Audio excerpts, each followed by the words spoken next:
Welcome to the Israelite Nation Worldwide Ministries, where history meets prophecy. I am Elder Michael. And I am Officer Charmaine. Welcome back, everyone. Welcome. Wow. Yes. This, again, it's not working for you now, is it? Oh, I'll make it work. Don't worry. Let's see. Oh, There you go. it's peace, everyone, and welcome Yes. back to our program today. This is History Meet Prophecy, brought to you by the Israelite Nation Worldwide Ministries. And today we are going to continue our discovery of the Hebrew tongue, in particular, the cultural aspect of it. So, we're going to do a recap, but before we do that, we're going to look at a short introductory video. Yes. Video. Let's get the video.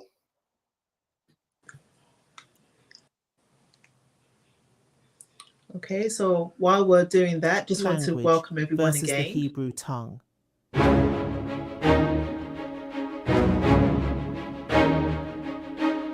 Language, tongue, and tradition in historical context.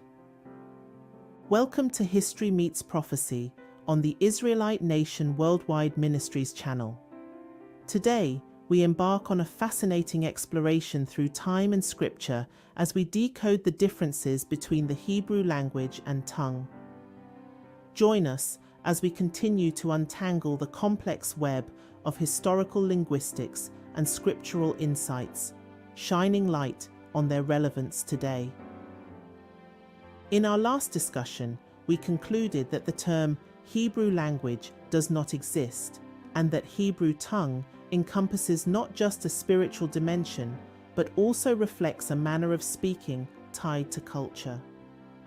Consider figures like Abraham, Moses, and David, known as Hebrews by other nations, indicative of their heritage and culture. Tongue, in this context, is interwoven with tradition. We'll delve deeper into how tongue relates to the rich traditions of Black America or Jacobite culture. The practices of Ashkenazi Jews, with their unique customs and rites, differ greatly from the ancient Israelite customs outlined in the King James Version of the Bible. For instance, Ashkenazi Jews, originating from Eastern Europe, drink wine during Passover, have their New Year's at the beginning of autumn, use a 9-branch candlestick, have a god called Yahweh, did not inherently have hair like wool or skin the color of burned brass, and so much more. This diversity underscores the multiplicity of religious expressions and the importance of understanding the historical and cultural contexts that shape them. In contrast, the cultural expressions of Black Americans and the Caribbean have often been noted for their closer alignment with the biblical traditions of the Israelites. This is especially evident in the spiritual practices that hark back to the narratives and characters of the Bible, often maintaining a more direct line to the scriptural source. Black American culture, aka Jacobite culture, characterized by strength and creativity, shares a profound link with spiritual and communal traditions. This culture has been profoundly influenced by Black American historical experiences, resonating particularly with the King James Version, KJV, of the Bible. The KJV's poetic language and narratives of struggle and faith have deeply impacted Jacobite culture, from Negro spirituals to community solidarity. Negro spirituals, birthed from the suffering of slavery, were songs in addition to encoded messages of hope and liberation. Go Down Moses, for example, parallels the biblical tale of Moses freeing the Israelites, symbolizing the slaves' own aspirations for freedom. Unable to read the Bible, slaves would instead memorize and translate the stories they heard from bygone eras into songs. Swing Low, Sweet Chariot, another spiritual, draws from Elijah's heavenly ascension and embodies the slave's longing for release from suffering. Spirituals also served as clandestine communication, especially when orchestrating escapes via the Underground Railroad. These oral traditions, with thousands of spirituals documented, represent just a fraction of the actual repertoire, their true extent obscured by the prohibition of literacy. Classics like "Sometimes I Feel Like a Motherless Child," "Nobody Knows the Trouble I've Seen," "Deep River," and "Wade in the Water" are but a few examples. During the Jim Crow era, despite facing segregation and systemic racism, Jacobite communities found strength in unity. Churches became sanctuary for civil rights activism and community cohesion. This period also witnessed the emergence of jazz and blues, with their roots in the Black experience and their expressions of life's complexities. Jazz and blues offer a musical chronicle of Black culture, interlacing themes of liberation reminiscent of biblical exodus. The improvisational genius of these genres speaks to the experience of struggle and the quest for justice. They acted as a coded language, communicating the depth of Black experiences. Billie Holiday, with her hauntingly beautiful song, "Strange Fruit," exemplifies the profound impact of jazz and blues as a medium for social commentary and resistance. The song, with its heartbreaking depiction of lynching in the American South, serves as a powerful protest against racial violence and injustice. Holiday's voice, laden with pain and defiance, transforms the song into a chilling indictment of the atrocities faced by Jacobites. Strange Fruit is a song and historical document, a cry for justice, and a stark reminder of the dark chapters in America's history. Significant achievements in sports and invention also marked this era, with figures like Jackie Robinson and Garrett Morgan breaking new ground. Meanwhile, Elvis Presley, often referred to as the King of Rock and Roll, drew heavily from the sounds and styles of Black musicians, gospel music, and rhythm and blues. His music and performance style were significantly influenced by the Jacobite community, including Black churches and artists who were foundational to the development of rock and roll. However, the reception of Elvis's music and the accolades he received have been cited in discussions about racial inequality in the music industry. While Elvis was celebrated for his contributions to music, many of the Black artists from whom he drew inspiration remained unrecognized and unrewarded by mainstream culture for their contributions. Black culture articulates its unique linguistic heritage through the tongue, a term that may encompass dialects, vernaculars, and linguistic traditions that have emerged within Black communities. This rich linguistic tradition is also manifest in distinctive Black fashion and hair, which are celebrated for their diversity and cultural significance. Black hairstyles such as afros, braids, and locks are not merely fashion statements, but emblematic of a deep-seated cultural identity and heritage. They narrate stories of pride, toughness, and resistance against cultural assimilation. In the Black community, hair is a personal style choice and an expression of identity, with historical roots that some align with scriptural depictions of spirituality, where hair, like wool, is seen as a symbol of a godlike image. This interpretation has led some to celebrate natural Black hair as a feature of sacred beauty. However, the perception of Black hair extends beyond the cultural and spiritual. It has also been a focal point in discussions about societal norms and values. While not inherently political, Black hairstyles have been politicized in various contexts, sometimes being perceived as contentious in their natural state. This is a paradox where the very essence of Blackness can be both a source of communal pride and, at times, a subject of controversy within the same community and the larger community. It's an ironic twist that Black individuals may face scrutiny or even objection from these communities for embracing their natural hair, which is a gift of their heritage. Such complexities surrounding Black hair highlight the ongoing conversation about identity, acceptance, and the reclamation of cultural and personal autonomy. Thank you for watching this introductory clip.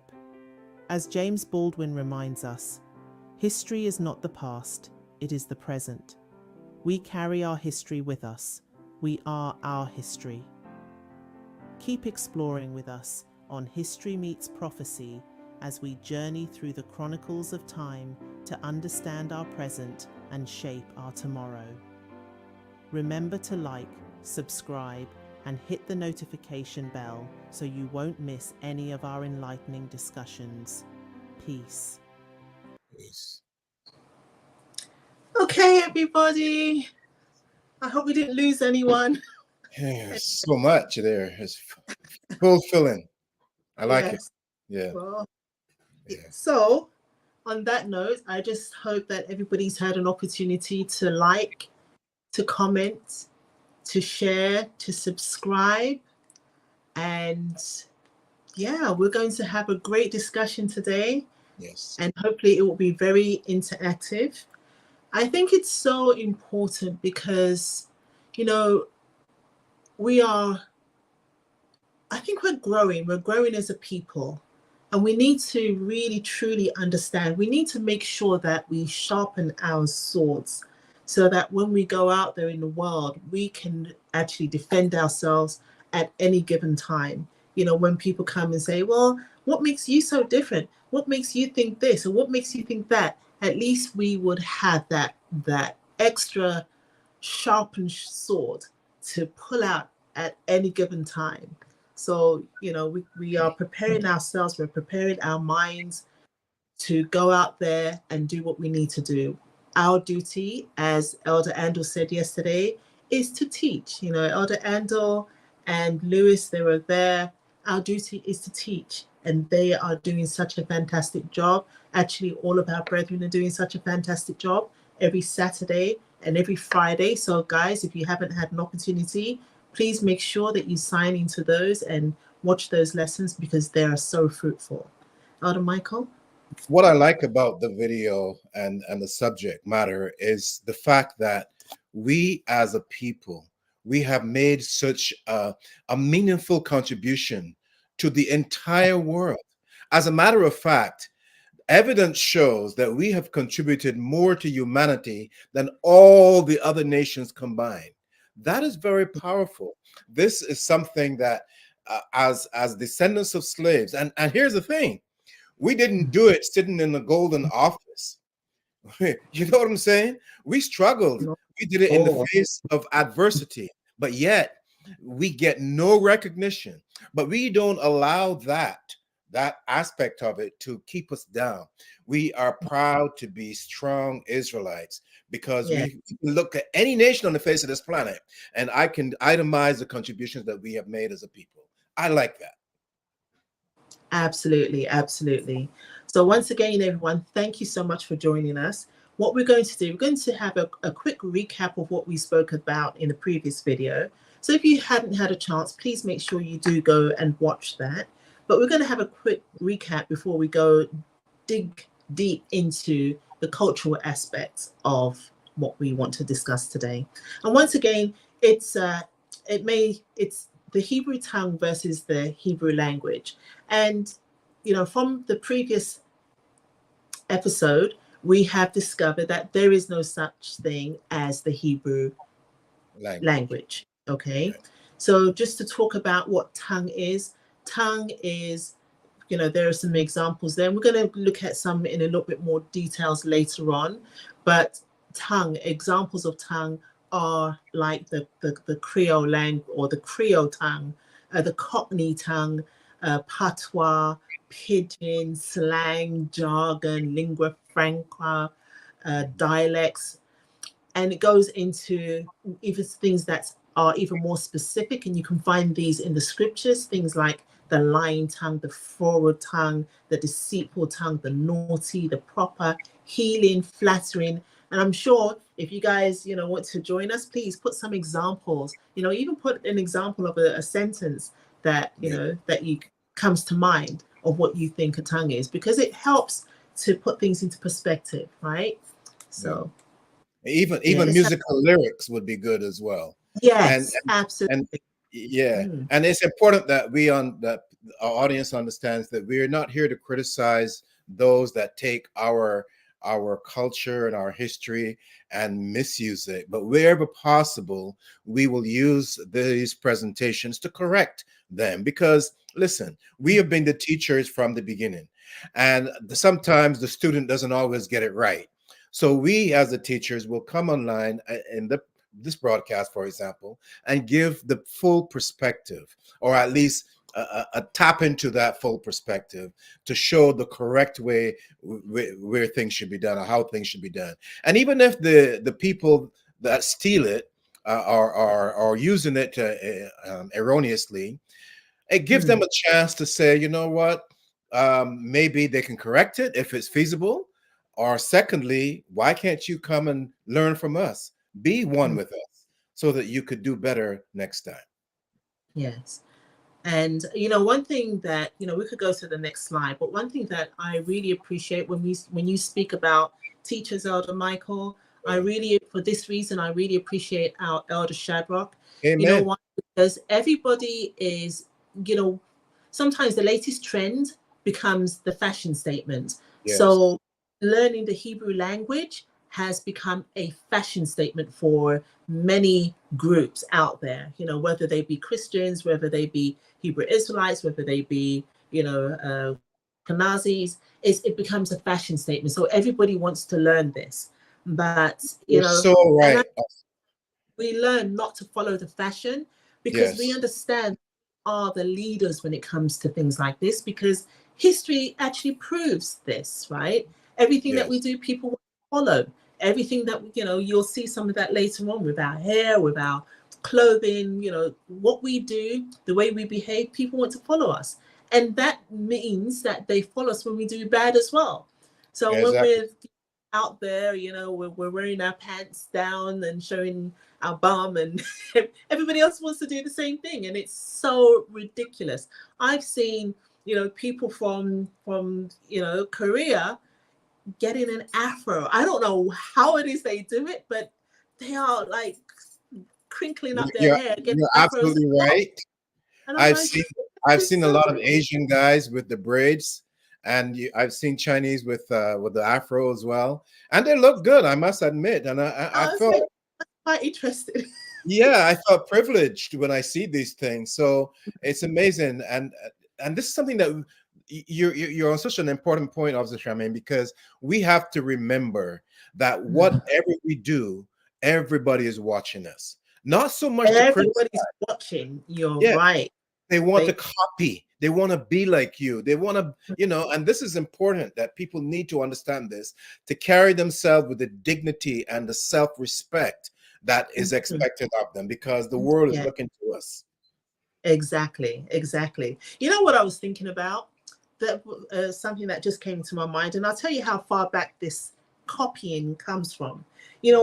If you look at our culture, especially in the Caribbean, and where we came from before we were brought to the Americas, we always used to carry things on our heads. And what does that do to us? It helps our posture. So you've got quiet. Exactly. It helps you to balance your posture properly. So your back is nice and flat and nice and straight.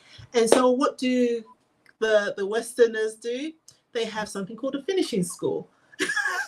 And what does the finishing school do? They balance books on your head so that you can walk with proper posture. So little things like this, we take these things for granted. We think, oh, this is the white man's, this is the the enslavers.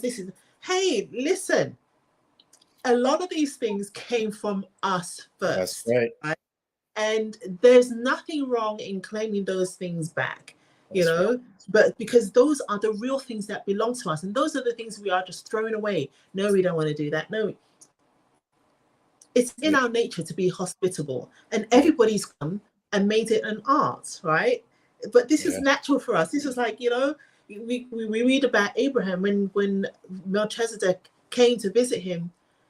And what did he do? It's like, oh yeah, they go out there, they, kill a kid, bake bread, do whatever you can, because this is our nature to be hospitable. And you go back in the days, I don't know about today because things have changed so much, but I remember growing up in my house, there's always food for somebody. Someone comes to visit, there's always food, always food. We didn't have much, but there was always food. The mum never failed to feed anybody that came to the home.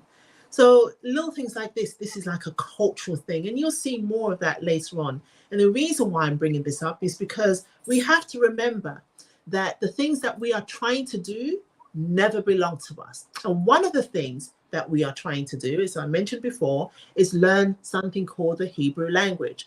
And as we mentioned last week, this is the invention of a man called Eliezer ben Yehuda, who our elder and or rightfully coined Ebby. Ebby, put that video up. Really do. And I can't stop Lithuanian. Yes, a Lithuanian man that moved to Palestine and developed this language with him and his son, first and foremost. And there's nowhere in the scripture, nowhere in the world, no other community in the world did this. So you know that this is not something that, it's not even a natural thing. It's created 100%.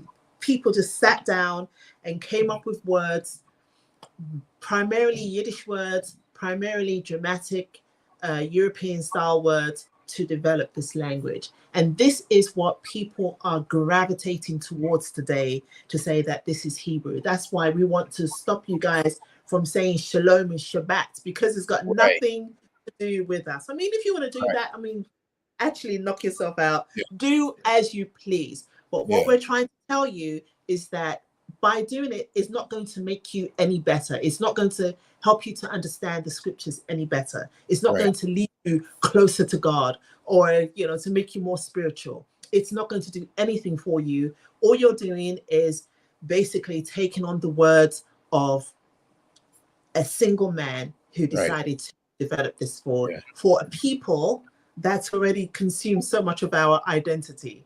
Anyways. And, to your point, it is such an important message, because we have to understand that if you want to get the fullness of the source of the Yiddish construct, you have to look at the Kabbalah, which is Babylonian and Egyptian. The Egyptians took it to another level. You also have to look at the runic script of northern Germany. And the combination of those two then created a spiritual path. I like to say the path to the fallen hellboys, right? So that they can communicate with you as an individual. And then this guy from Lithuania was able to put this together. I give him an A+ for that effort. But I also will tell him, absolutely, that's quite a phenomenal thing to do. You're right. An A+, but don't associate it with our holy scriptures, the authorized version, 1611 King James Version. Don't even go there.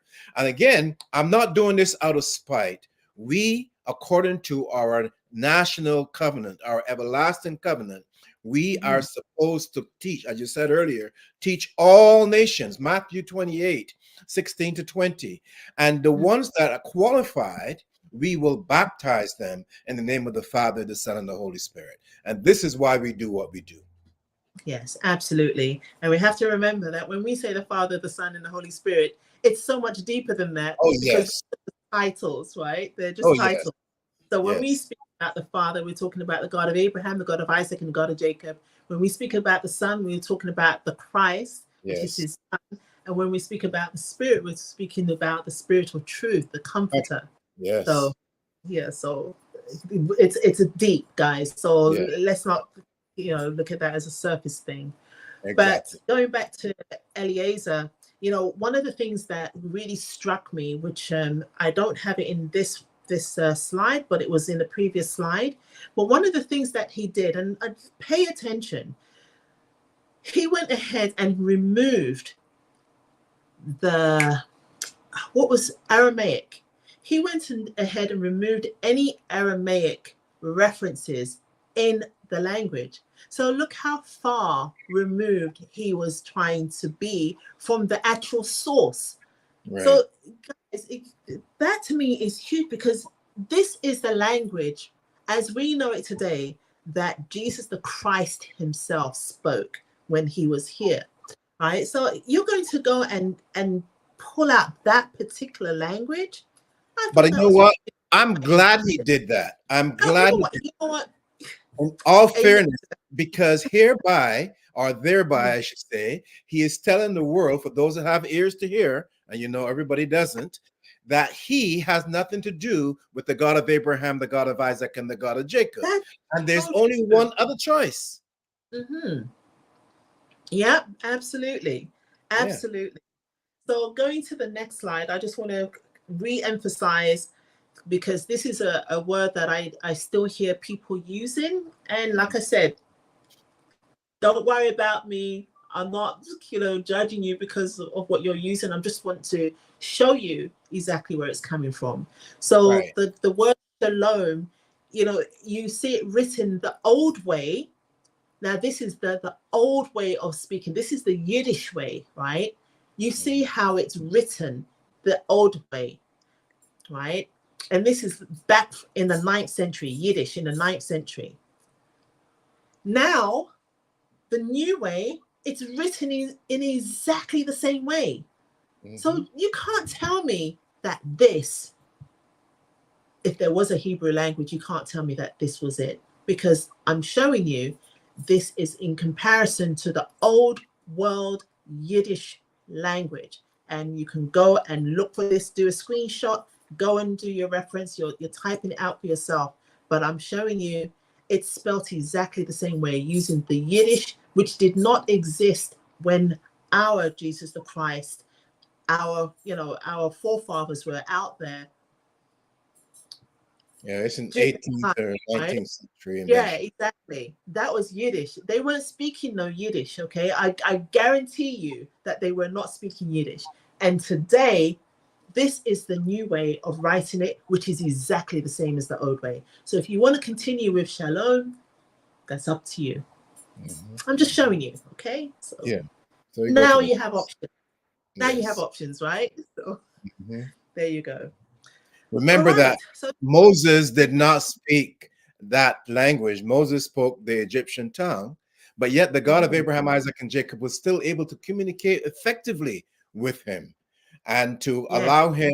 And he's the one that brought to us the laws, statutes, and judgments of the God of Israel. So he was very effective in his communication. So my point, though, is that language connects the individual with another spirit. There's a spiritual source. So you have to be very careful what you're saying. If it's not written right now, yeah. Thank you.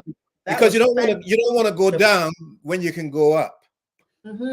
Yeah. No, you're right. You're right. Because when you think about language, you can be saying stuff that is invoking some kind of demonic spiritual something, as we heard, last week from Albert Pike, that Yahweh spelled backwards is Satan. So you could be invoking something negative in your life by using words that you are not familiar with, so, but like I said, the choice is yours, always yours. Yes. Next slide. Don't want to be frightening anyone. No. Anyway, nice and easy. Yes. So let's look at the Israelite cultural practices. So we start off with, Elder Michael briefly mentioned this before, but we start off with the covenant. And the covenant, we have scriptural reference to whom the covenant was actually made with. So, those who persist in calling themselves Hebrews, I mean, Abraham was the first Hebrew, but he had children. So go figure, you got to really identify who you are. And this has been nicely done by our Father, the God of Abraham, the God of Isaac, and the God of Jacob, who reinforced or reaffirmed his covenant with Isaac, with Abraham's son Isaac, and you can see that in Genesis 21:12, and then later with Isaac's son Jacob, and he did this by surnaming him Israel. So we don't have to use any other name, because we know who our God is. Our God is the God of this man called Abraham, this man called Isaac, and this man called Jacob. It's And a all of family. their stories, all of their world, everything that they stand for is embedded in that name. So Yes. we know that, and we know that we are Israelites for that reason. Sorry, And Elder it's, Michael. yeah, I was saying it's a family concept, because if you're beyond Abraham, Isaac, and Jacob, and remember, there are people that will say, well, Ishmael is part of Abraham. That's not true. Ishmael is part of Abram. There's a difference. Yes. And then there's Isaac and Jacob, and we don't get into Esau. So my point is, to your point, that it is a family structure. Abraham, Isaac, and Jacob, that is now surnamed Israel. He's taken it to another level, and Israel is a man. It is a man that has been, he's called the Prince of God. He has power with God and with man. And he is not somebody, you can't name yourself. This is a point that has to be made. Any person, I said this yesterday with Priest Sandal and Lewis, any person, whether you're a male or a female, and you name yourself, that's a demon speaking through that individual. You toss that person through in the garbage and run and don't look back, because that is not normal. A child at that age, usually 8 days or 14 days, they don't know how to speak. So you telling me I want to be called Melchizedek at 8 days old? That is crazy. So how can you name yourself Hebrew Israelite? Or how can you name yourself Jewish? Or how can you name whatever? That naming is the sole responsibility of the parent. And if you name yourself, you're disrespecting your mother or your father or both. As simple as that. Yes. Yeah, I mean, that's, and the funny thing is, the whole changing your name actually came from Eliezer ben Yehuda as well. There He you go. went ahead and changed his name in his move to Palestine, in his move to, in his endeavors to corrupt the language, or to whatever, to create one, whichever way you want to look at this. But this is Yes. one of the things that he did. And you can see that those that follow do the same thing. They follow suit and they start changing their names. And it's like, okay, well, this is quite interesting, because this is not our culture. This is the culture of somebody else. So Right. again, So the and Israelite culture. to have this covenant, which is an everlasting covenant. It's not just for a week or 10 years or 100 years, everlasting. Figure out how long that is. And that means that we have to be a kingdom of priests, a royal priesthood, a holy nation.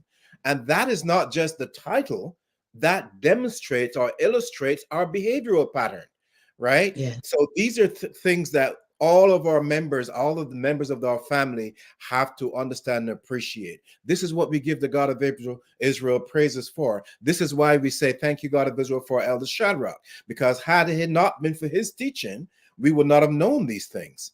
And we've seen people come in ever since. He's been doing this for 40 years, and we've been around for close to that time as well. And we've seen how people have changed by copying what he has taught us, That but is not a getting very, it correctly. yes. They're not doing it correctly, and they're not giving credit where credit is due. Exactly. And it's really quite interesting, because as we've been teaching over the last few years, over online, we have seen how people, our own people, even changing the narrative of their own story, while Right. our remains the same. It has always been this way. But we see how And people are changing the narrative. And I really like that point, the same point that Elder Andrew and Lewis brought out yesterday. Because I remember that trip to Virginia, when we saw everybody's like, and it's like we take this to the boardroom. We don't do this, on the And street. I think Yeah, you're right. And the rationale behind that is we don't look at the appearance of the individual. We go don't. according to the spiritual pattern, and we can see that from the behavior. So we know who you're serving based on your behavior. This is very Absolutely. significant, right? And that's how our Father judges as well, not based on our not the outward appearance. We look at the inner. So, and that to me is so incredible, because, as you said, when you look at our forefathers back in the days, they were teachers, they were, Yes. diplomats and envoys, they would be in the king's court. They had to present themselves in such a way to show that they're not ragamuffins, or they're not, on the streets. Why would, the question begs itself, why would the Queen of Sheba leave all the way from Ethiopia to come to look for King Solomon? Because she heard of his wisdom. How was it that we had Khadijah, our sister, and she was there, and she got married to Muhammad and taught him stuff. And he had an unfortunate situation, but he started his education. People don't know these things, that Muhammad used to worship over Jerusalem 3 times a day. And then, yeah, then he had his experience with the demon in the cave, and he was never the same. We taught all the Spanish, we taught the French, we taught the British, we taught every. Listen, we were talking a few weeks ago about the Khazars. How do you think the king of Khazaria was able to convert and have his courts convert, even people within his kingdom? How were they able to convert? If we were out there actually, I wouldn't even call it conversion. I wouldn't call it conversion, Officer Charmaine. I would say he was leaning towards what we did, because he didn't come and he didn't get it right. Let's put it that way. But he was on the path. The point is, he was listening to an Israelite, which wasn't going out there calling the white devil, and, oh, you're terrible, and so he listened. He listened, right? And he made the right decision. He just couldn't go through the whole process, or maybe he got diverted by what's your buddy there in the Lithuanian, Ebby. Anyways, several centuries too late. Let's go to the next slide. Yeah, let's go to the next slide. Yes. So let's start off. Okay, like I said, I love visuals, because visuals give me exactly what I need, right? Yes. And obviously, they, the powers that be know how powerful visuals are, and that's what they used to indoctrinate us into the lie. Mm-hmm. So we're going to rub that rubbish from you, and we're going to show you the truth. Mm-hmm. Now, there's a couple of scriptures, and you can read it for yourself, but they're right here. One of them is Revelations 1:14, and this is a description of the God of Israel, and it says here. But remember, when I say this, you have to remember Genesis, because Adam, when the God of Israel, when he was making man, what did he say? Mm-hmm. Let us make man in our own image and likeness. Our own likeness. So in order to make something in an image, you have to have an image to start with. Exactly. Right? So this is the starting image. And so you would see that Adam would have had those characteristics as well. Right. So, and again, you're not picking on anybody here. We're just giving the facts, the truth, right? If you don't have it right, it's our duty to correct you, because we are the teachers. Right. Exactly. Right. So this is the starting image, right? So in Revelations 1:14, it says, his head and his hairs were white like wool, as white as snow, and his eyes were as flames of fire. I was going to get the eyes, but I figure let's look at this. So the hair, and Elder Michael saying, you know what, we should have gotten you a picture of what the courts, what they were in a court in the UK, so that you would actually see what they are trying to do, right? That's right. Anyways, but yes, like wool, nice and scrunchy and nice and like wool. Okay, mm-hmm. So, and the second one in Revelations 1:15, it says, his feet like unto fine brass, not just fine brass as you see there. Right. This is fine brass. It says, as if they burned in a furnace. That's right. See, this is what burnt brass look. It's the same. Well, I don't know about you, Officer Charmaine, but I think this is more burnt than you.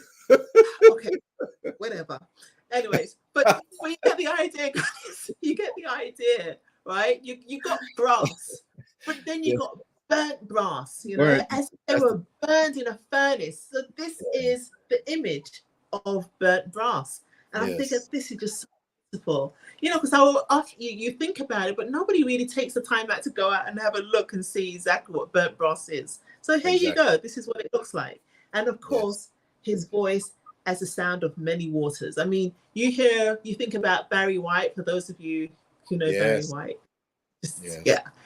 But that was a voice. That guy Yeah. had a voice. And you imagine his voice, the God of Israel's voice would have been 1,000 times better. Like Wow. thunder. Could you imagine? Oh, Like thunder, thunder. light, Yeah, water. radiating throughout the Beautiful. atmosphere. Absolutely. When he So, spoke, we got scared.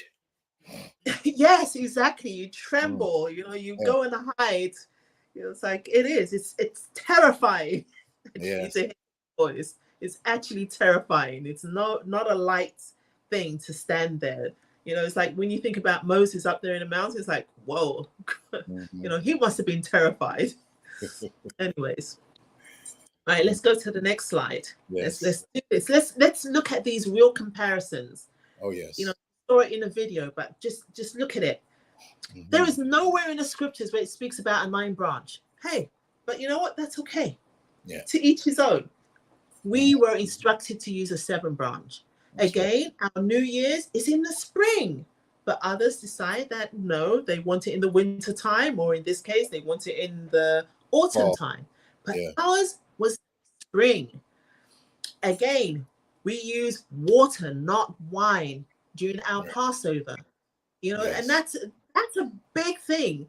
And I Yeah. remember there was someone doing a lesson. I think it might have even been Elder Andrew. It's like, why would you not want to use the first ferment?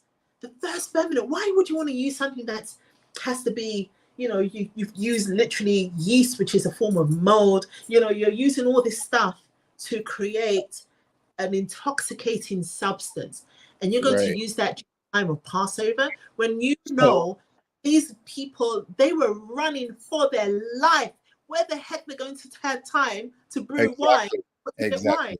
They were running for their life. So what I'm getting from this photograph, what I'm getting from this Yeah, depiction is one side with the wool is dealing and the 7 branch candlestick with life. The other side is dealing with the wine is dealing with death.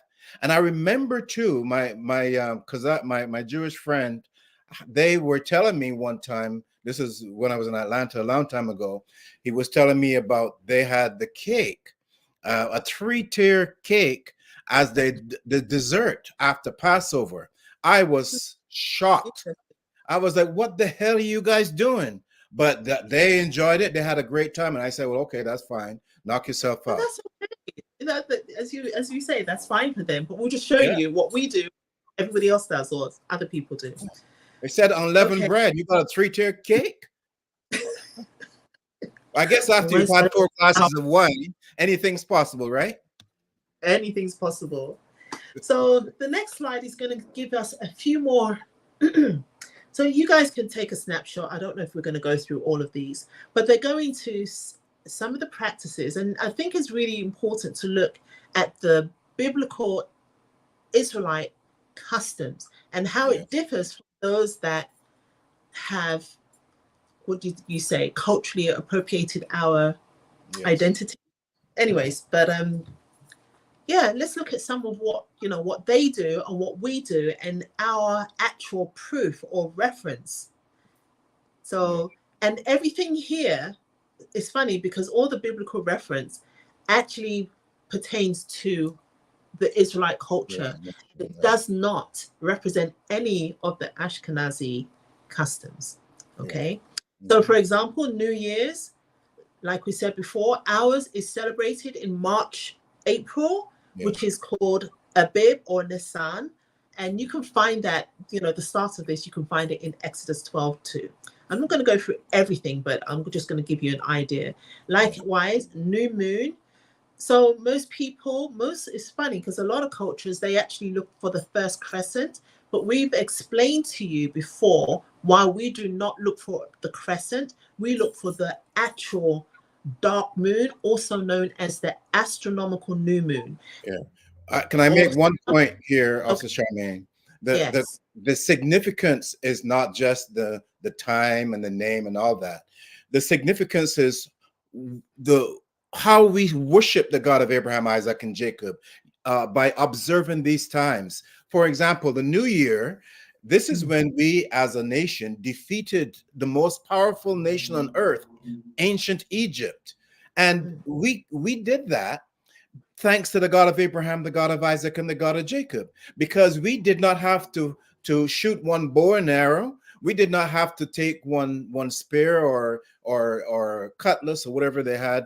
You know, we did it because of his power, his strength. So when we celebrate the new year, we are celebrating our victory over the Egyptians, thanks to the God of Abraham, Isaac, and Jacob. Then count 7 days later, and we go to the Sabbath day. And it's also related to that victory coming out of the bondage of the ancient of Egypt. Yes. So my point then is, it is not just an event. There is more to it that gives us great inspiration and a time to rejoice and glorify the God of Israel. That's the key. You know what I thought you were actually going to say? I thought you were going to talk about instructions, because that's also a very important too. Yes. Yeah. Yes. But you know, you're absolutely correct. By doing this, when all these things in its time, then we are keeping the laws, the statutes, the commandments, the ordinances, the judgments, the precepts of our Father that He's given to us. Yes. So again, you know, we look at this and we know instinctively that the new moon is the moon that is not visible. And one of the most powerful tests is that scientifically, for all you science buff out there, scientifically, you can only have a new moon during an eclipse. Yes. You cannot have a crescent moon, because if you have a crescent moon, it doesn't matter how thin that sliver or crescent is, it would not be considered a full eclipse, a total eclipse. A total eclipse can only ever happen during the new moon. And the new moon has to be the black moon. And there's one coming, Officer Charmaine. There's one coming soon, and it's going to be huge, and everything's going to be shut down. I can't wait to see it. But anyway, to your point, I love it because Psalms 19, the heavens declare the glory of God. The firmament shows his handiwork. Amen. Yeah, all this, because he made these components, and he put them there for our benefit, because at the new moon you have the sun, the moon, and the earth in proper alignment. I love it. It's almost like they're doing a dance, and then at that time they come together and giving praises to the God of Abraham, Isaac, and Jacob. I can't wait till you start dancing for during New Year's. Oh, I can't wait. I've been getting my 7 shake. You know, I'm getting down, man. Elder Michael dance. Okay, so the next thing that we have is, as we mentioned before, Passover. And this is why I love my elder, because when you read the first book, The Truth, the Lie, and the Bible, it talks about water and wine. And you know, the one thing that gives this away, the very fact that it's the first ferment should be obvious, but obviously it's not to a lot of people, so they drink wine. But one of the things that gives this away, it was written in Mark and Luke, when Jesus the Christ says to go and look for the man that's carrying the water, the water bearer. He's like, look for the guy that's carrying the water. Go and speak to him, because that's where we're going to have the Passover.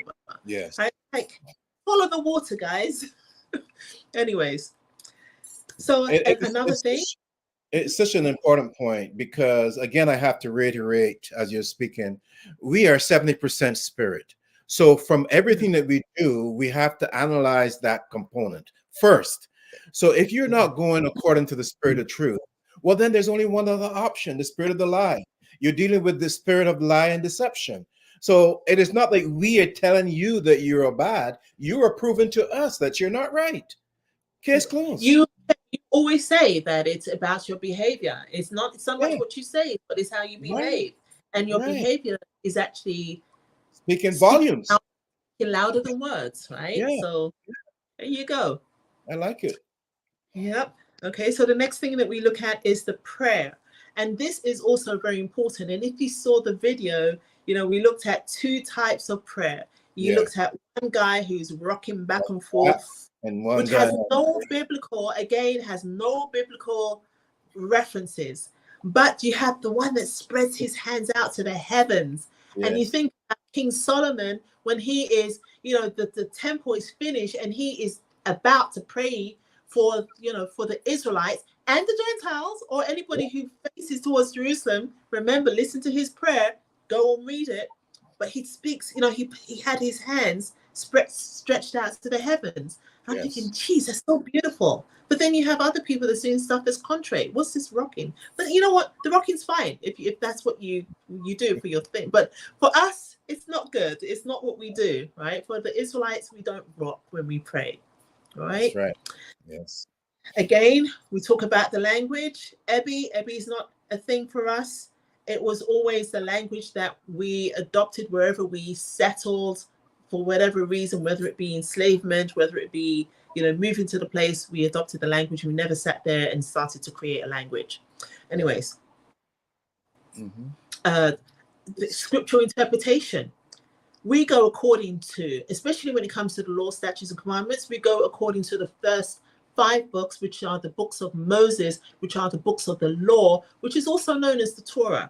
But these are the books that we follow. We do not use the Talmud. What did you mention before? The Babylonian. Anyways, we don't use the Talmud. Apparently, the Talmud has deeper or more instructions on how to do things like separating meat from milk. That wasn't an instruction that's given to us. If that's something you want to do, you do it on your own. But this is not instructions that was given to us. We have to learn to follow instructions and not listen to the word. I think you covered it well when you in the prayer section, because the prayer section to me is so significant. What it does is, to whom are you directing your prayers? And you call that name. You see, this is where the difference is 100%.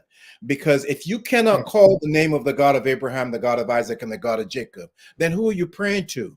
Right? You might say yabba dabba do or whatever, but my point is that if you are calling on the God of Israel who created the heavens and the earth, then you have a distinction that is beyond comprehension, beyond measure. Let's put it that way, right? Yes. Whereas if you're not doing that, then obviously it's going to be his adversary, and that explains everything very, very clearly. Then you're going to be having a 9-branch candle as opposed to a 7-branch candle. You're going to have New Year's in the fall or wherever instead of the spring when life begins. And we can go on and on and on. Again, we're not here to criticize. We just want to make sure that our family, our people get it right according to the word of our Father. Right, exactly. And that's why we're putting these references there as well, so that, you can do yourself a favor and go read about it. These references, they lead to fantastic discovery in terms of, the stories of our forefathers, their lives, the instructions that they were given and how they implemented them. And another one is the Sabbath day, which is so fascinating because, again, if you look at the whole calendar system, if you study that, you know that you are going down a rabbit hole by actually determining that these days are the days of God or the days of Sabbath or what have you. And the God of Israel, he's made it so simple that it doesn't matter where you are in the world, whatever language you are speaking, you know that if there is no moon, it's the new moon, and you count 7 days, and that is the Sabbath day. Done. Right. So, done. And he only says that what era you're in, because remember, the calendars have changed from 7 days to 8 days, 10 days, look at that. Anyway, and he only said the 7th day. He didn't say the 14th. He didn't say the 21st. He didn't say the 28th. He said the 7th. And when he did say the 14th, the 28th, and so on and so forth, that's referring to different Passover. Yeah, to different celebrations. So he's very specific. That in a month with the 28, 29 days, whatever it may be, every day is given to a certain time, or days are given to a certain time. So you have the 7th for the Sabbath, you have the 14th for the Passover, you have the 15th for the Feast of Unleavened Bread, you have the 10th for a Day of Atonement. So the days are very specific, and I love that because no confusion, and I don't want confusion in my mind.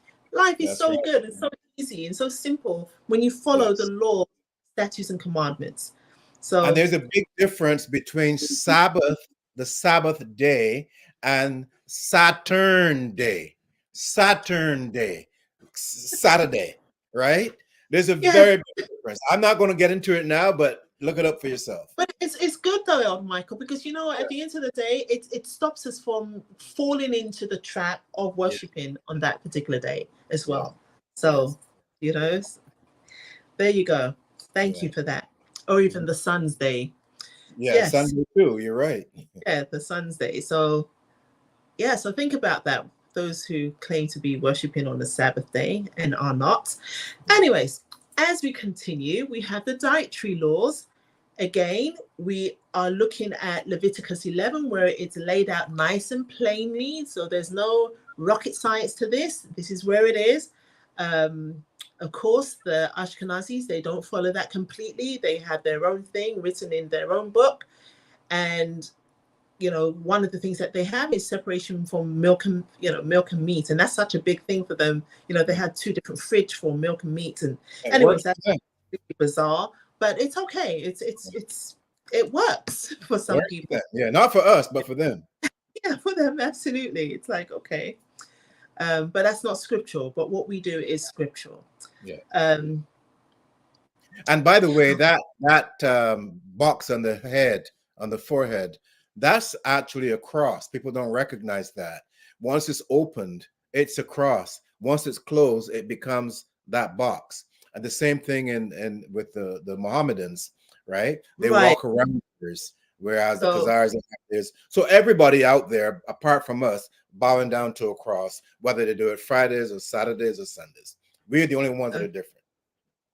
So, well, I was actually looking at, they have a little something that they put a prayer in and they put it on the outside of their doors and whatever, but we have nothing like this. There was no instructions to do that, so we don't do that.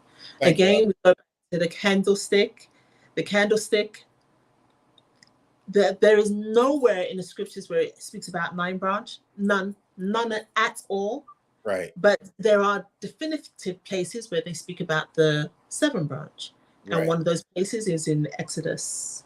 I can't see that. I think it's 25:31 to 40. Yeah. So again, you can go and have a look there.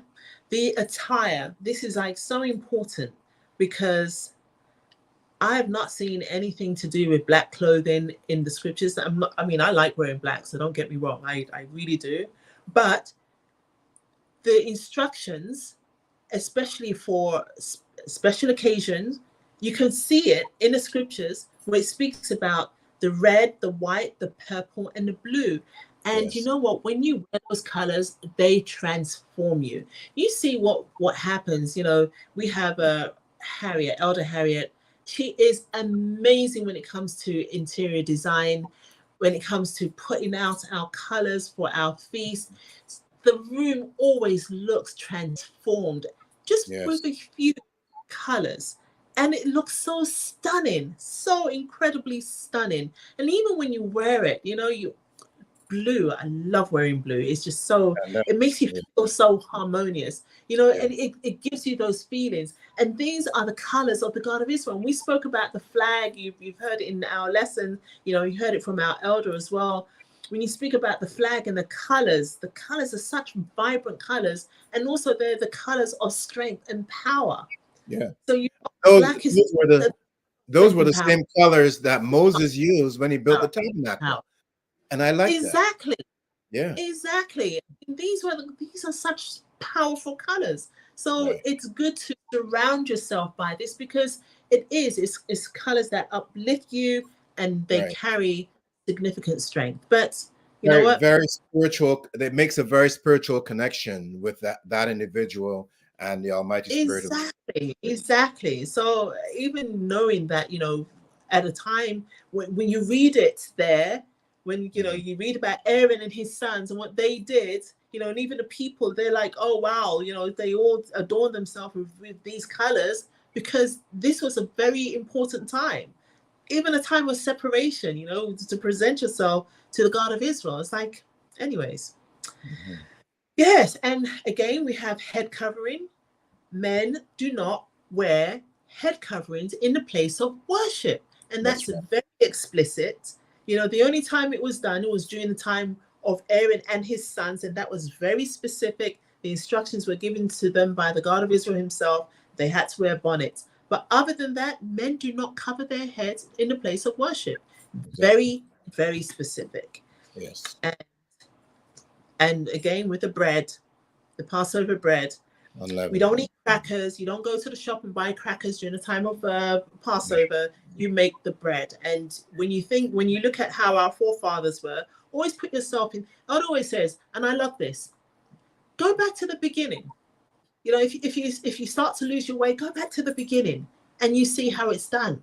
And you imagine yourself, you're leaving Egypt. You don't have money to go to no shop to buy any crackers, right? So Right. you're making your bread. You are making your bread in haste. That's the whole idea of Passover. You're making your bread, right? And it's unleavened because we did not have time for our bread to rise. So there you go. Yeah. And it's wonderful when you think about, you know, being able to make that bread. That's the one bread. That was actually the first bread that I knew how to make. But to be able to stand there and put your hands just in those simple ingredients and knowing that you are making angels' food, you know, Amen. like manna from heaven, you are making angels' food. It's like, wow, this is like, wow. It gives you such a connection, right? It's like, Yeah, very anyway, special. Very special. very And special. what I like Ingredient. about Passover, the timing of it is so beautiful because it sets the tone not only for your connection with the spirit of truth and righteousness, but also for your health. If you do these things, there is a strong, healthy component. I mean, we don't have the time to go into it right now, but there's a lot that unleavened bread and the bitter herbs will do for you. And especially, and you're starting the year at this time, you want to start off with a positive and very constructive foot. And it's very good. So I think of the wisdom of the God of Israel at that time. And I'm like, wow, he's like my biggest doctor. He knows how to get you right and healthy for the duration of the year. And I like that. Absolutely. Yeah. I completely agree. So we mentioned earlier that, you know, when you speak about the Hebrew tongue, it lends itself to cultural practices. Yes. Now, many of you may either have your background in the Caribbean, or maybe you know somebody in the Caribbean, from the Caribbean, or if you don't, speak to someone from the Caribbean, especially an older person, and ask them about how it was for them when they were growing up. Yeah. Because they would sit down and they would tell you about things like, oh, our women, when they used to have babies, they would not bring the baby out until the 8th or 9th day. And this has the essence of the scriptures when you think about it, because I don't know how many other cultures do this, but our people do this. And sometimes they don't even know why they're doing it or where it came from. But this is biblical. This is coming from, you know, the instructions we were given for the baby boys and the baby girls. The baby boys was 8 days. Well, they were circumcised on the 8th day. You know, the mother wasn't clean on this, you know, up to the 7th day. She had to separate herself, but on the 8th day, the child was circumcised and not offered up. And then the baby girls, they were offered up on the 14th day. So, but at that time, they were not bringing their babies out for anyone to see, because the babies hadn't received the name yet. And the name was very important to our people. So the child would stay inside until such time the child had a name. And that was, for our people, very, very important.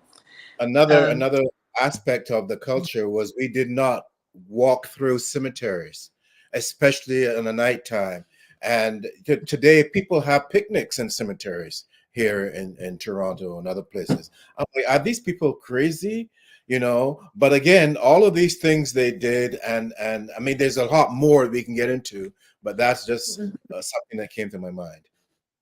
And you know what? There was another thing as well, which is really quite funny, because you will speak to some of the older gentlemen, the older people, like my grandfather, what have you, and back in the days, they would not allow, say, a young lady that's on her cycle to cook.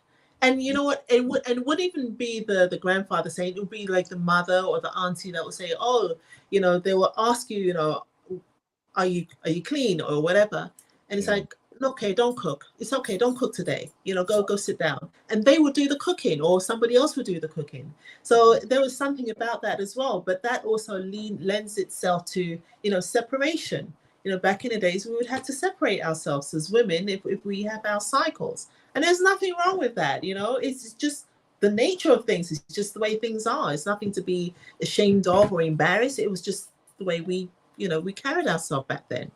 That's a very important point, because I have learned through research, and I've seen it published several years ago, that where the Khazars are worshiping right now in Palestine, they think that the wall, I forgot what they have a name for that wall. They think that is part of Solomon's temple, like a ruin. I think they call it the Wailing Wall or something. Wailing Wall, right? But it is not. The evidence proves that it is a wall from a Roman military outpost. They demolish, they grind that place to dust. I know. So, yeah. And not only that, the women, the Palestinian women and others, they would take their monthly cycle garbage and toss it over that wall, beyond the living space of the land in which they live. So that's disturbing my visual cortexes. Please. You mean, you brought it up, so I thought, but to the Khazars, this is one of the holiest places. And, and you see all the presidents from the United States, they go there, they put on their skull cap or whatever they call it, and they do their thing. I've seen Bush done it. I've seen Trump. I've seen Obama done it. All of them. Biden doing it. And I'm like, guys, don't you know what you're doing? But if I were to tell them, they're not want to listen to me. They'll kick me out. But I'm just sharing the truth. Okay, guys, if you know of any cultural aspects that are biblically related, please put it in the chat. Guys, come on, we've got to share this knowledge, this information. And we're going to bring up the next slide, and you can take a snapshot of this. Not this one. Let's go to the next one. Yeah. So you could take a snapshot of this, but this shows you some of the cultural practices that took place or that takes place in the Caribbean and, among Black Americans or Jacobites, and the similar practices in the scriptures and where you can find those practices as well. The virginity of a young girl was very important. With the women covering their heads during worship. Remember I'm sure you remember our grandmothers and great grandmothers, they always cover their heads. It was such a thing for them. And then they started to wear those beautiful hats. And then they started to wear the hat. Exactly. Yeah. So this was a thing, and even thank you, Kingsley, for your donation. Appreciate that. Thank you so much. Yes, thank you. Thank you very much, Kingsley. We really appreciate that. Yeah. So again, we have some of the things that are very familiar. I know a lot of you guys know about this. I mean, even my son, we was talking about this today, one of my sons. Dreams is such a big thing in our culture, and I'm sure maybe it is in others, I don't know, but in our culture it is a huge thing. It's a huge thing. And I know another thing that's huge in our culture is speaking in parables. It's like, oh yes, the older guys, the older folks, they always used to speak in parables, in stories, and it was such a big thing. They were speaking. I'm just thinking, my uncles, when they're telling their stories and they're laughing, but at the same time, you're listening, trying to establish the meaning, especially when you're a young child, and especially if they don't want you to understand what they're saying. That's what they do. They speak in a way that they don't want you to understand, right? That's right. Yeah, it's very significant. Another one that I learned, because I grew up in the country, and we would plant stuff, and my mom will say, we plant the plants that grew above the soil, you plant Mm, those on the new moon. And then the plants that grew below the soil, then you plant those on the full moon. That's mm, what she would say to do, and so on. So you have your edos and your potatoes. You plant them on the full moon, where you have your corn and tomatoes on the new moon. And again, I found that incredibly fascinating, because I'm like, but yes. we, I didn't grow up celebrating these events, but just to hear it after learning from my elder Shadrach, then I'm like, okay, they know things. And then there's other Yeah. things that when you cut the hair, you Mm, put it underneath the soil there or something, and they said yes. your son will never leave the house or whatever. I don't know, things like that. Right, exactly. So these cultural things, they're so powerful, because you're right. Your nails and your hair, you have Yeah. to be careful how you cut them and how you treat them and how you Yes. dispose of them. They were very important. And it's so funny, because when I was a young girl growing up in the UK, I read this book. I can't remember the name of the book. It was one of my first like teen books that I read, and it was about this woman. I can't remember the whole story, but in the end, one friend was working against another friend by getting hair from the brush that she used in her hair, Wow. or that she used for her hair. But apparently, something started to happen to another friend, because apparently that friend actually used that brush. And that made me absolutely paranoid. I would never leave my hair anywhere because you Yeah. just don't know. Yeah. People knew about hair, but it didn't just apply to hair, it was hair and nails. So Yes. So we have to be very very careful, especially in this society where there's a lot of weaving. And if you're going to mhm, weave, it has to be artificial and not the real thing, right. because you We know who don't you're. use real hair. Right. Yeah. We don't use real Yeah. hair for that reason, because, I even remember, one lady, she was like, the worst thing you can do is wear a wig that somebody else has worn, even, because whatever it is that they're going through, you can go through those things too. And you don't even know why you're going through. Yeah. So things like hair, it's like wearing someone's hat, or no, you don't do that, because hair is very, very spiritual. Highly And spiritual. our parents knew that. These are the tongue or the language that our forefathers, our parents actually speak. They knew these things, very spiritual, right? Yeah. Yeah. Again, with bread was, oh my gosh, bread was something that is highly, highly spiritual, especially when you go to the Caribbean. It's something that's almost sacred. Bread is something that's very, very valuable. Yes. And again, it's scriptural. And back then we used to make it as opposed to going out to buy it. So you don't just Mm, discard it. You would soak it and then, feed it to the birds and stuff like that. Yeah. yes. Yep. So there's a lot of things that we used to do, like for example, anointing the sick with oil. That was something we did often.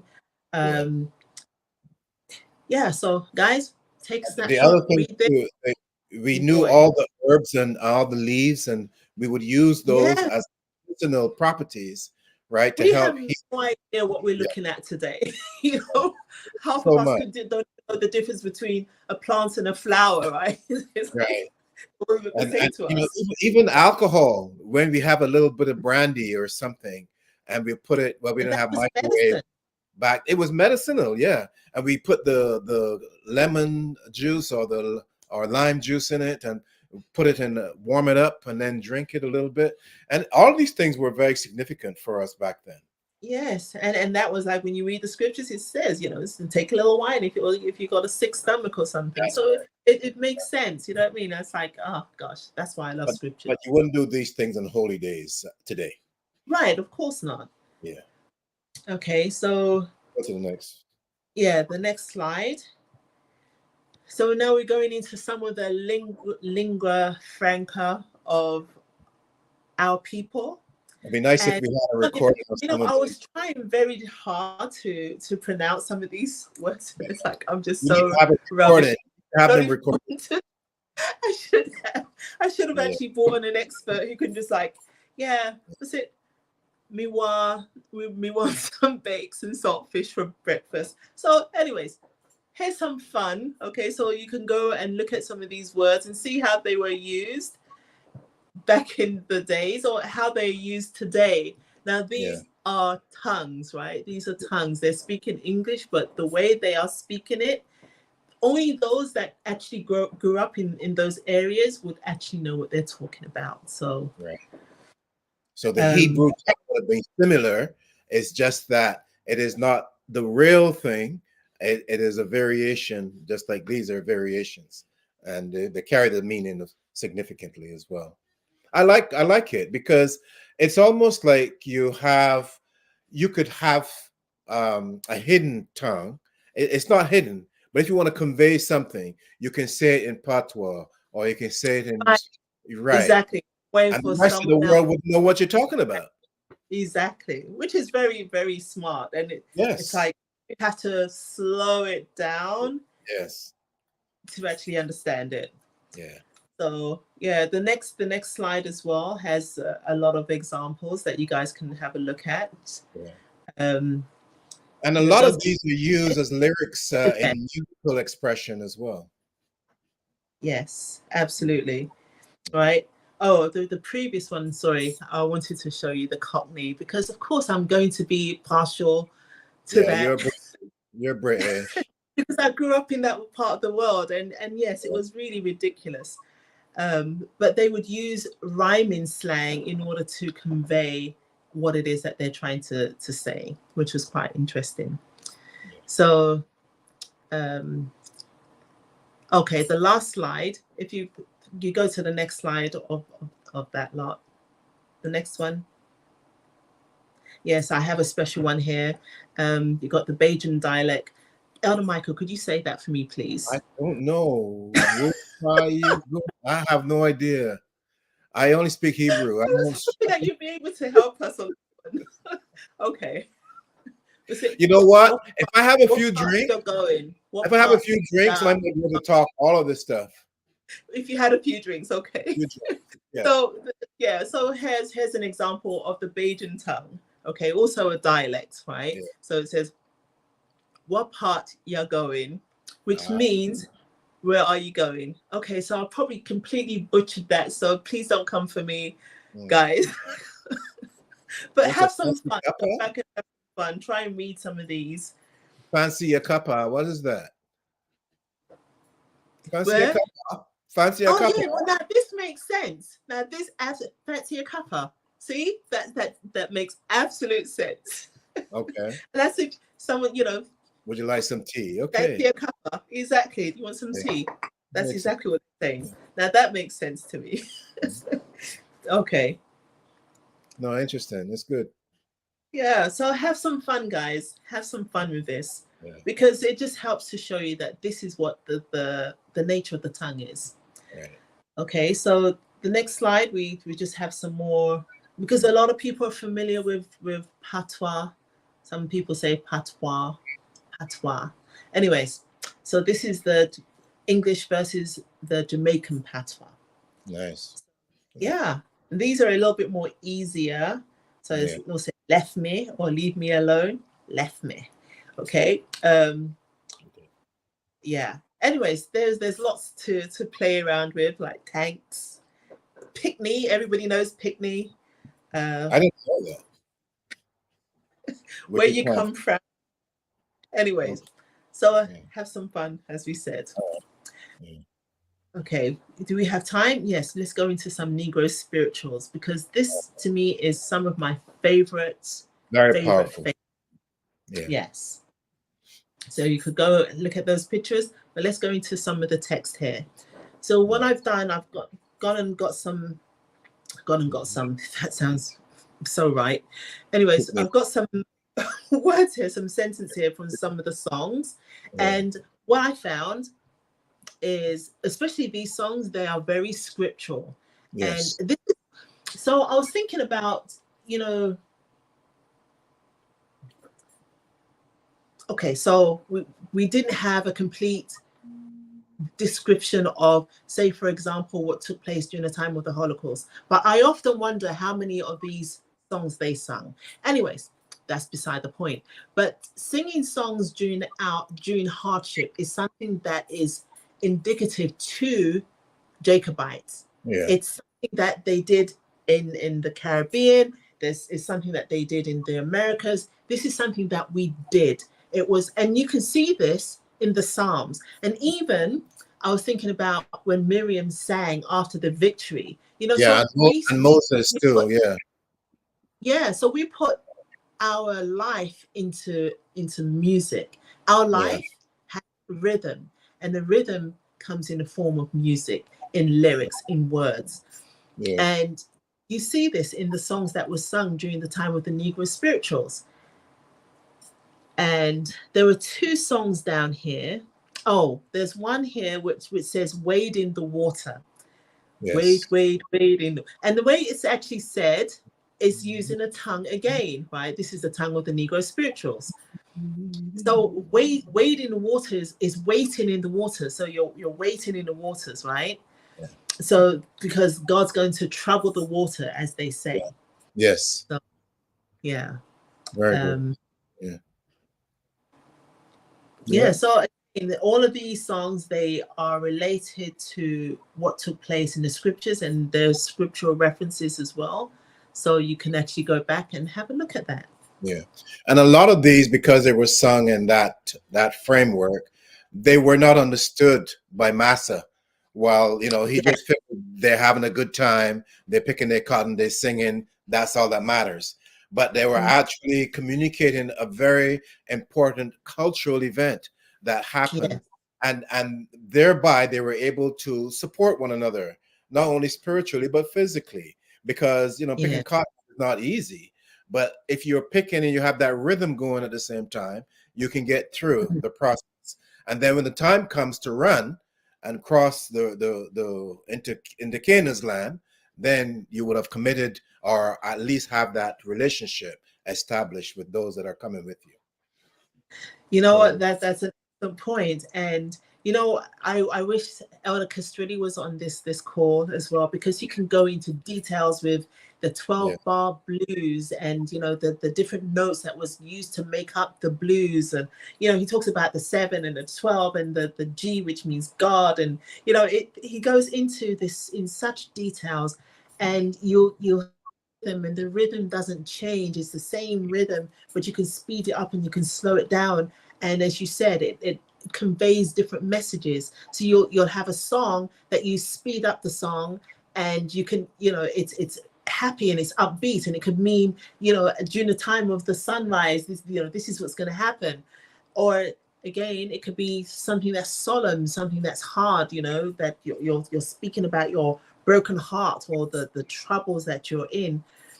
But oh my gosh, music is so incredible, the way it's able to move you, to move your body. And when you think about music as well, going back to you scientists out there, you think about the waves, and the waves are done through water. And when you think about the waves in the water, you think about your spiritual, which is also a combination of water. It's 70% water. And so your body is able to communicate with the rhythm of the music, or the rhythm of the world, just because of that spiritual component of that we have. Yes. So thank you so much for your donation. I appreciate it. Yeah. No, you're absolutely correct. And I remembered, I don't know if some of the guests could remember back in the day when the black woman would sing first. The Jacobite would come out and sing, and then the white pastor, and I'm just using these terms to communicate, would start his preaching. And I always wondered, why did he start after the black woman sang? Because now I know that she invited the spirit. That's it. Yes, through the musical tone that she put forward. And then today, of course, they have adopted that spirit, so they don't need us anymore. They can do it themselves. But it's fascinating. Back in those days, that's what used to happen. And anyone that is interested and they can want to go and do the research, you will see. What's the name of that guy? Billy Graham. Back in his time, they used to have a black woman to sing to invite. Always a black woman. Yeah. Always. I always remember someone like Mahalia Jackson. Oh my, Yes. would hold that place. She would Hmm. take everybody's attention. You could not be talking or moving away in groups because her voice was so incredible that she could just take everybody, bring their attention to where it needs to be. And And you're that's right. the key. You, It's not just singing, but singing in such a melodious and highly spiritual, with such well, highly this is why spiritual they call it soul music, because the music came from the the soul. soul. It was Yeah. so deep. It was Yeah. the music It's- wasn't disconnected from you. It yeah. was you. It was Yeah. that music. You know, So you it felt tells me they know who we are. They know who we were back then, and they use it to their advantage so that they could get that. Now, the spirit that they got, probably they couldn't handle because they still didn't get it right. But Mhm. whatever, with all the cross and everything in that place, it was still effective in bringing something that they can work with. Well, we gave the example of Elvis Presley. I mean, look at him. He was like Yes. raised up. Why? Because he was very smart. He went and he was Yes. see And the the movie. He was like looking in the church. He was entering the church, listening to the people, going home, practicing their moves. This was moves that they were doing from back in the time of Adam. But he comes and he brings this, and then he gets praised. It's like, oh, look at this guy. Look at yeah, him yeah, move yeah, his hips, his pelvis, or whatever. But yeah. this is how we used to dance from time. The rhythm was just naturally in us, and this is us. But everybody else, they had to practice it. You look at Yeah. all the jazz singers, the ones that you see them. I think was it Chicago. One year I went to Chicago when I was very young, and every single street corner there was somebody, Playing.